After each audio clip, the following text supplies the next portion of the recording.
Hello. Hi.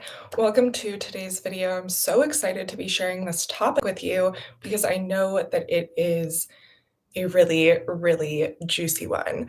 So, oftentimes we find ourselves researching this topic, watching videos like this, because people have crossed our boundaries or because our boundaries are not feeling good and because we want them to feel better.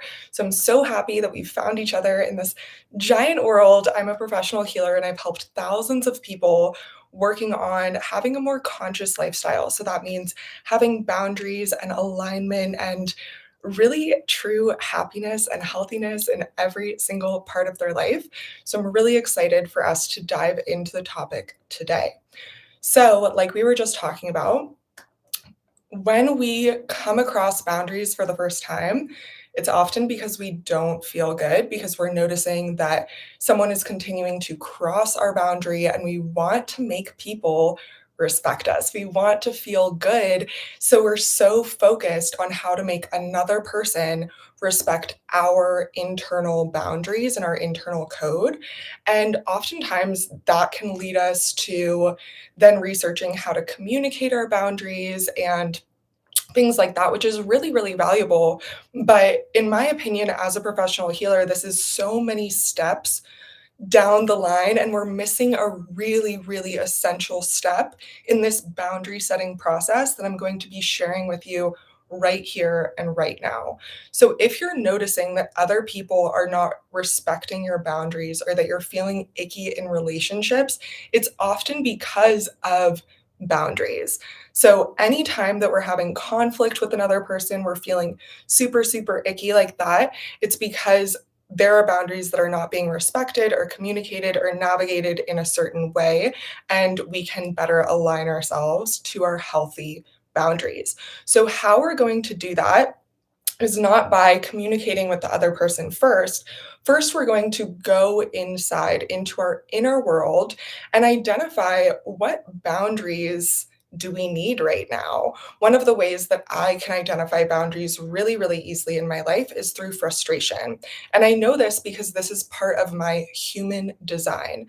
I know there's so many tests out there on different personality types and things like that. And I don't actually encourage you to take any of them, but the human design one, I strongly encourage because it can really give you so much information about your soul blueprint, how to carry yourself in your everyday life, and things like that.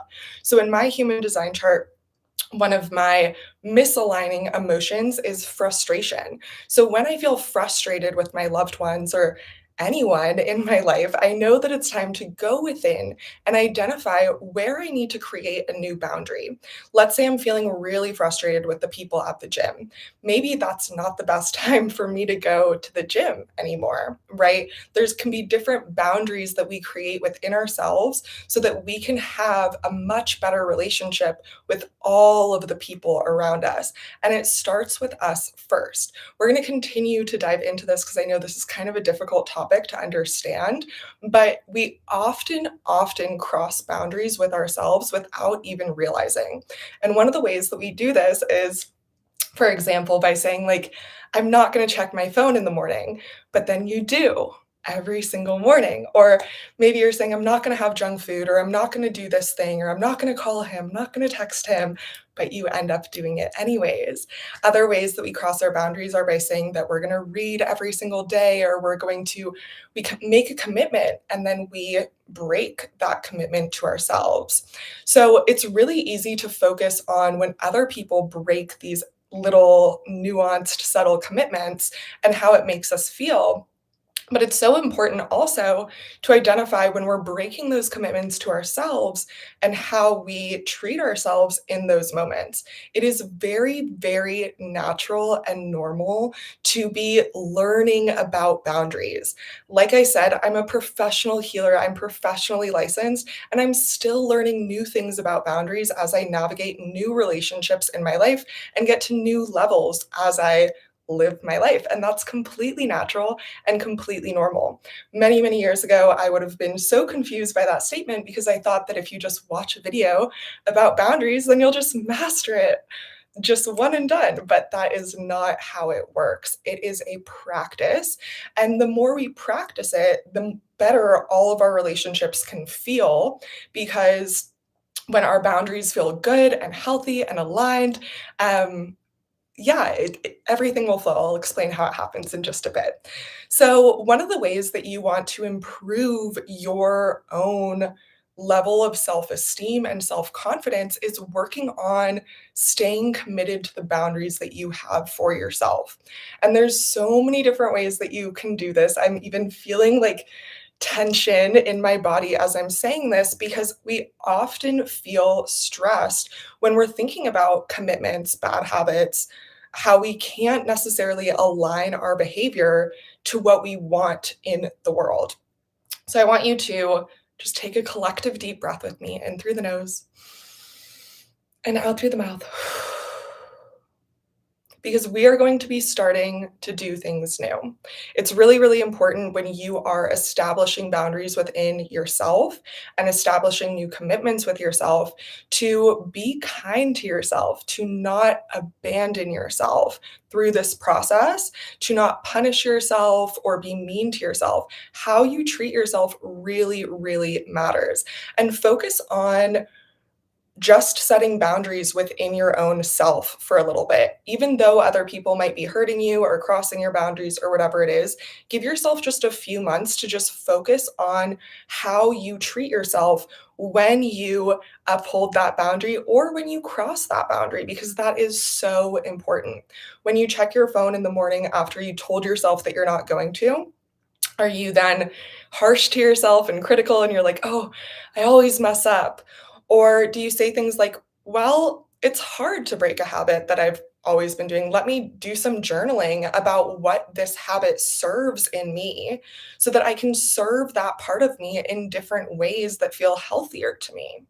It takes some time to really observe and learn how to be kind to yourself through the process of learning how to set these boundaries. But what you're going to notice is by just focusing on your own self and making sure that your own internal world or your internal garden is the way that you like it and the way that feels good for you, you're going to start to exude this energy of self respect. And other people are going to notice it too. Sorry. I don't know what is going on with my throat today, but we're just going to roll with it. So other people are going to notice this too, that this new energy within you, that you are someone who respects themselves, that you're someone who, when you say, "Oh, I'm not going to do that," that you don't do it. You don't then explain why you're not going to do it. You don't make sure that everyone validates your reason or thinks that it's good enough or whatever it is. You're just like, "Oh, that's not okay with me." And when you embody that type of energy, you attract a completely different type of person because people who are healthy like to see other people who have healthy boundaries. It turns healthy people on to see healthy people thriving and living their healthy life and following their own internal codes that are aligned and healthy for them. And what you're also going to notice is unhealthy people that really benefited from you having those wishy-washy boundaries in the past, they're going to start to clash with you. I noticed when I stopped people pleasing, I noticed when I stopped saying yes to every single thing that I didn't want to say yes to, that I started to piss a lot of people off who used to really like me.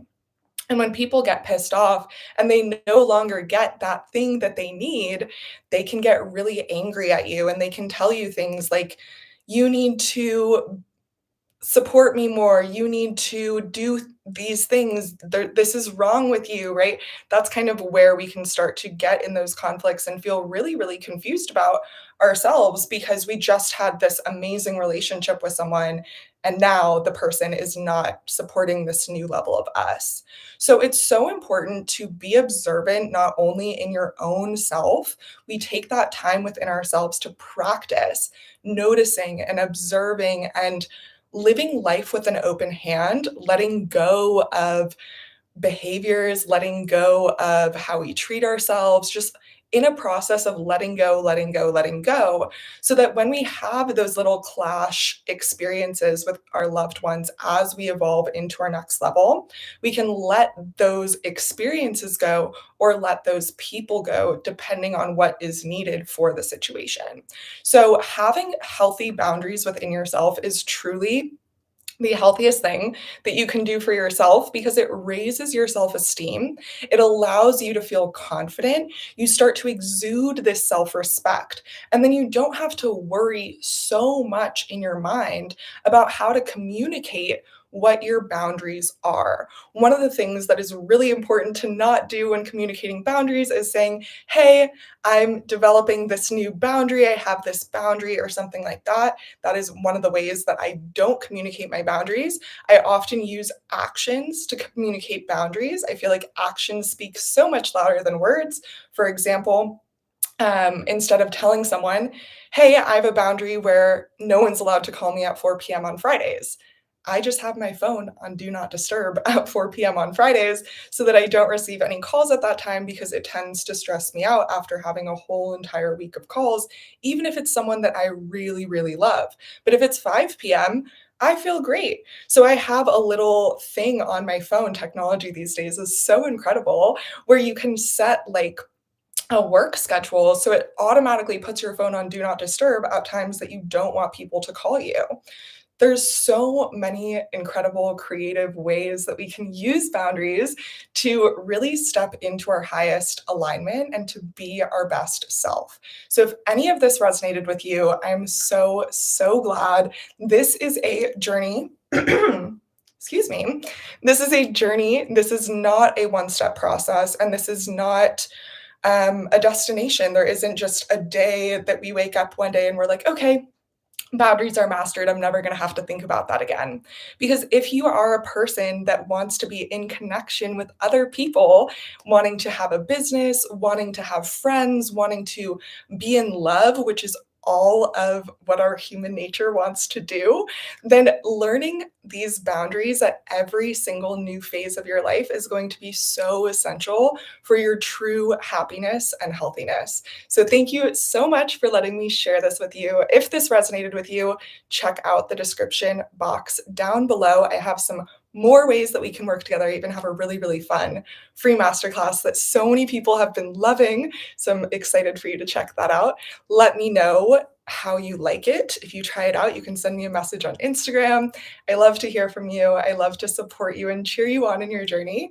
And I will see you in the next video. Bye.